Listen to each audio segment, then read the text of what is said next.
जय हरि विष्णु। राधे राधे दोस्तों, आप सभी का स्वागत है आपके अपने चैनल संदीप भक्ति ज्ञान गंगा में। आज की इस वीडियो में हम जानेंगे वैशाख मास की शुक्ल पक्ष में पूर्णिमा के दिन कुर्म जयंती की पूजा किस प्रकार से करें। दोस्तों, वैशाख मास की पूर्णिमा को कुर्म जयंती मनाई जाती है। माना जाता है कि भगवान हरि विष्णु ने कूर्म अवतार यानी कछुआ का अवतार लिया था।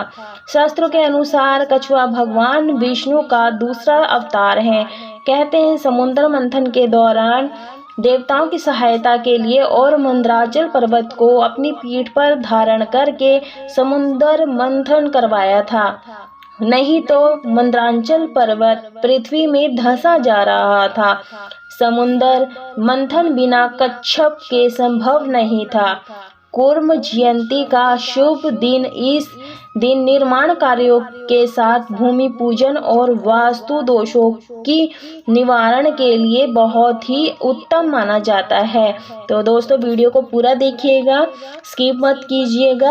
और आप इस पूजन को आप घर के मंदिर में कर सकते हैं या फिर अलग से इस प्रकार चौकी लगा करके भी कर सकते हैं। उस जगह को अच्छे से साफ कर दे गंगा जल से और कोई शुभ चिन्ह बना ले, या अगर रंगोली आती है रंगोली बना सकते हैं। चौकी बिछा कर के उसके ऊपर पीला वस्त्र बिछाएं, क्योंकि भगवान विष्णु जी को पीला रंग अति प्रिय होता है।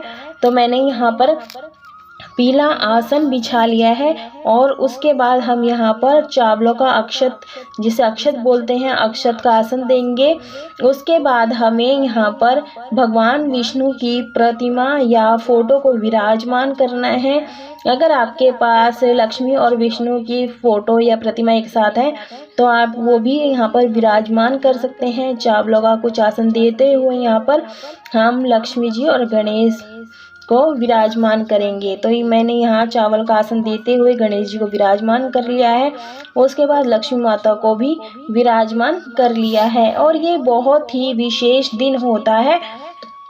दीपक को आसन देने के लिए मैंने प्लेट लिया, प्लेट में थोड़ा सा चावल डाल दिए हैं और उसके बाद हम यहाँ तीली के तेल का दीपक प्रज्वलित करेंगे। आप चाहे तो यहाँ शुद्ध देसी घी का भी दीपक जला सकते हैं। मैं यहाँ पर तीली के तेल का दीपक जला रही हूँ और मन ही मन सभी देवी देवताओं का आवाहन करते हुए दीपक को प्रज्वलित कर लेंगे।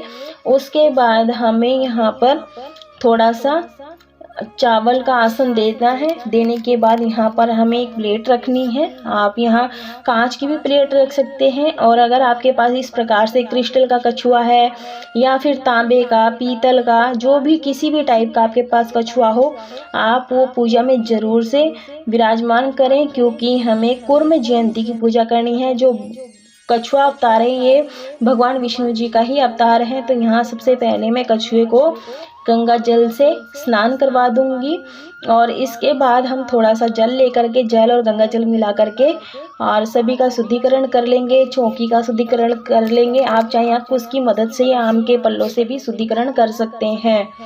इस दिन वैशाख पूर्णिमा होती है। बहुत जो बुद्ध जयंती भी मनाई जाती है और इस दिन कूर्म जयंती भी मनाई जाती है।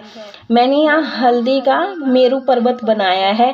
आप चाहे तो चावल के आटे से भी मेरू पर्वत बना सकते हैं या फिर हल्दी को ही घोल करके इस तरह से पर्वत बना लें, क्योंकि हमें यहाँ पर पर्वत का निर्माण करना है, तभी हमारी कूर्म जयंती मनाई जाएगी। तो इस प्रकार से हम यहाँ पीला चंदन ले लिए हैं। सबसे पहले गणेश जी को पूजन करेंगे, क्योंकि हर पूजा को संपूर्ण करने के लिए सबसे पहले गणेश जी का पूजन किया जाता है, ताकि हमारे पूजन में या किसी कार्य में विघ्न ना आए, इसलिए। उसके बाद हम यहाँ पर गुड़हल का लाल पुष्प अर्पित कर देंगे और दुर्वा अर्पित कर देंगे। आपके पास जो भी फूल हो आप वो अर्पित कर सकते हैं। वैशाख मास का अंतिम दिन होता है, उद्यापन का भी दिन होता है। वस्त्र रूपी यहाँ पर कलावा अर्पित कर देंगे। उसके बाद हम चंदन से भगवान विष्णु जी को और फोटो में जितने भी लोग विराजमान हैं सभी को हम यहाँ चंदन से तिलक कर देंगे। केले के पेड़ पत्ते को भी कर देंगे, जो भी विराजमान सभी का तिलक कर देंगे। उद्यापन का दिन होता है जिन्होंने वैशाख मास में संपूर्ण स्नान किया है, वैशाख मास में स्नान दान के नियम किया है। इसका वीडियो पहले से ही अपलोड है, आप वहां जाकर के जरूर देखें। और इस प्रकार से हम यहाँ माता को कुमकुम से तिलक लगा देंगे सभी को। आज की इस वीडियो में बात करने वाली हूँ कि कुर्म जयंती की पूजा घर पर बहुत ही सरल तरीके से कर सकते हैं, तो वीडियो को पूरा देखिएगा, ये बेहद ही खास होने वाली है दोस्तों। आप इस पूजन को मैंने आपको पहले ही बता दिया था, और इसके बाद हम सभी को तिलक कर देंगे, माता को भी कुमकुम से तिलक कर देंगे। आप यहाँ पर जो वस्त्र रूपी कलावा अर्पित कर दें, आप चाहें तो माता को यहाँ पर चुनरी भी अर्पित कर सकते हैं, श्रृंगार का सामान भी अर्पित कर सकते हैं। यहाँ पर मैंने वस्त्र रूपी कलावा भगवान विष्णु जी को अर्पित कर दिया है, और यहाँ पर मैं माता को सिर्फ लाल चुनरी ही अर्पित कर रही हूँ। आप चाहें तो 5 या 7 श्रृंगार भी अर्पित कर सकते हैं। तो यहाँ माता को छुआ करके चुनरी साथ में ही रख दूंगी, क्योंकि मूर्ति छोटी है, उड़ा नहीं पाएंगे। विष्णु जी को पीला वस्त्र अर्पित कर देंगे।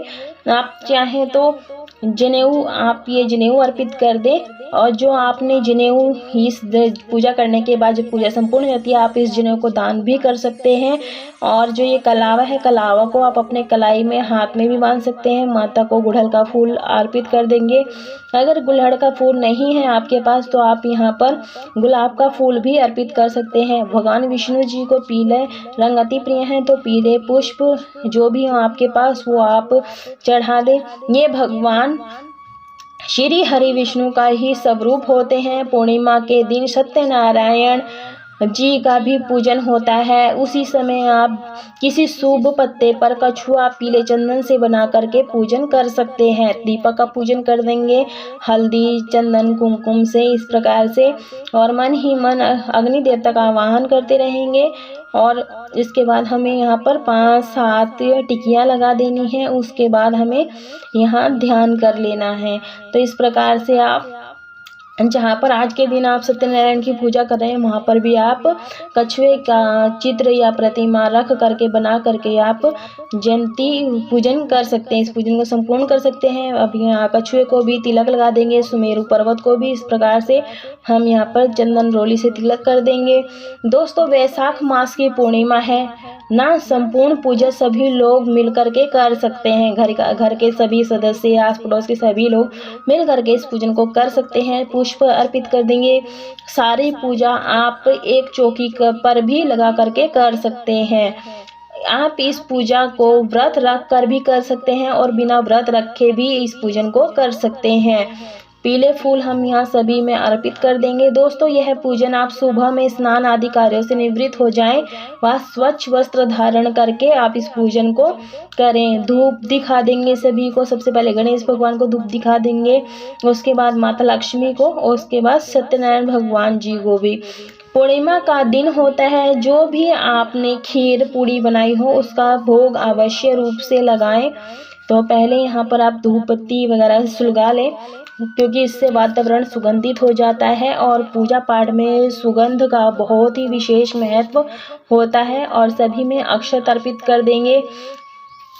और जो ये भगवान विष्णु जी हैं, कूर्म कछुए का ही अवतार हैं। दुर्वासा ऋषि ने अपना अपमान होने के कारण देवराज इंद्र को लक्ष्मी से हीन हो जाने का श्राप दे दिया था।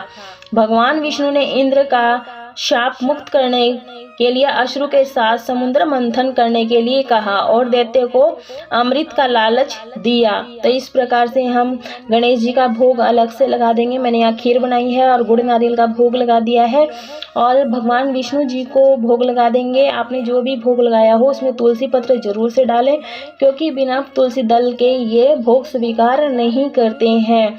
अगर आपके पास लड्डू गोपाल जी हैं तो आप इनको भी पूजन में बैठाएं। आप सिर्फ कछुओं का भी पूजन करके श्री भी पूजन कर सकते हैं। फल का भोग लगा देंगे, जो भी आपके पास ऋतु फल हो। कच्छप अवतार की कथा जरूर से सुने या पढ़ें। तो इस प्रकार से वैशाख पूर्णिमा के दिन कूर्म जयंती मनाना चाहिए। ये बहुत ही सरल विधि है। कूर्म जयंती की इत्र लगा देंगे। इत्र से भगवान को सुगंधित वातावरण मिलता है। अगर आप पर घर पर बहुत ही आसानी से इस पूजन को कर सकते हैं। तो इस प्रकार से आप पूजन जरूर से करें। इत्र लगा देंगे कलावा में करके, और हम यहाँ पर कछुए को भी कलावा वस्त्र रूपी अर्पित कर देंगे। और ध्यान रखेंगे क्योंकि ये वैशाख का महीना है और इसका अंतिम दिन होता है, और इस प्रकार से हम यहाँ पर जल का भोग लगा देंगे। आप जल के लोटे में तुलसी पत्र जरूर से डालें। पूर्णिमा के दिन चंद्रमा का पूजन करते हैं, कूर्म जयंती की पूजा करते हैं, सत्यनारायण की कथा का करवाते हैं, बुद्ध पूर्णिमा है और बुद्ध भगवान का भी ध्यान करते हैं, महालक्ष्मी और विष्णु का पूजन करते हैं। तो इस प्रकार से हम तुलसी पत्र अर्पित कर देंगे। हाथ में फूल लेने के बाद कूर्म जयंती की व्रत कथा सुनेंगे और कहेंगे। तो इसके बाद इसके पास ही कछुआ रख करके इसका पूजन कर सकते हैं। जहाँ पर आप इन सब की पूजा करेंगे वहाँ पर सभी की पूजा कर लेंगे, और जो हाथ में पुष्प और अक्षता कथा संपूर्ण हो जाने के बाद यही भगवान के चरणों में छोड़ देंगे और हाथ जोड़ लेंगे कि पूजा में कोई गलती ना रही हो। उसके बाद हम यहाँ पर कपूर से आरती करेंगे। आप चाहें तो जो दीपक आपने जलाया है इससे भी आप कर सकते हैं पूजन। कछुआ रख करके पूजा कर सकते हैं। आपके पास कछुआ पीतल का, तांबे का, कांसे का, क्रिस्टल का हो तो उसका पूजन जरूर से करें। और इस प्रकार से गणेश जी की आरती करते हुए आरती कर लेंगे। सारी पूजा आप वहीं पर संपूर्ण कर सकते हैं एक साथ। वैसे भी घर में कछुआ रखना बेहद ही शुभ रहता है, वास्तु की दृष्टि से भी और हमारे शास्त्रों के अनुसार भी। कछुए को हमेशा पानी में ही रखना बहुत ही शुभ रहता है। सूखे में कछुआ नहीं रखना चाहिए। इस प्रकार से हम सुमेरु का, कछुए का, सभी का, पर्वत का आरती उतार लेंगे। और नीचे मैंने यहाँ कटोरी रखी है ताकि नीचे गरम ना हो जाए। उसके बाद हमें दक्षिणा जरूर से अर्पित करनी चाहिए कि इससे पूजा में रही कोई भी भूल चूक गलती होगी समा जाती है।